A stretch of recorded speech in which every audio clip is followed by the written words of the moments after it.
Düşünün, Çempionlar Liqasında komandanızın top fərqi, vurduğu gol sayı və qələbələri rəqiblə eynidir. Bu vəziyyətdə sizi növbəti mərhələyə aparan şey vurduğunuz gol yox, almadığınız o sarı vərəq olacaq. Bəli, bu gecə aqressiv futbol yox, intizamlı futbol qazandıracaq.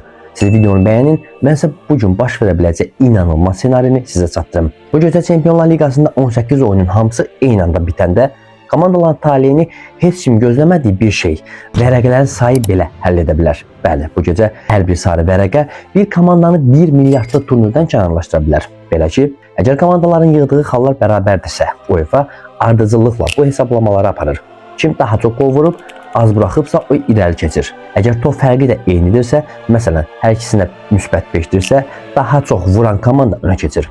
Bu da eynidirsə, rəqib meydanında daha çox gol vuran üstünlük qazanır. Təsadüfən bunlar da eyni olsa, kim daha çox oyunda qalib gəlib ona baxılacaq. Əgər dediyim bütün göstəricilər tamamilə eynidirsə ki, 36 komandalı nəhəng liqada bu ehtimal çox yüksəkdir, o zaman UEFA fair play ballarına baxacaq.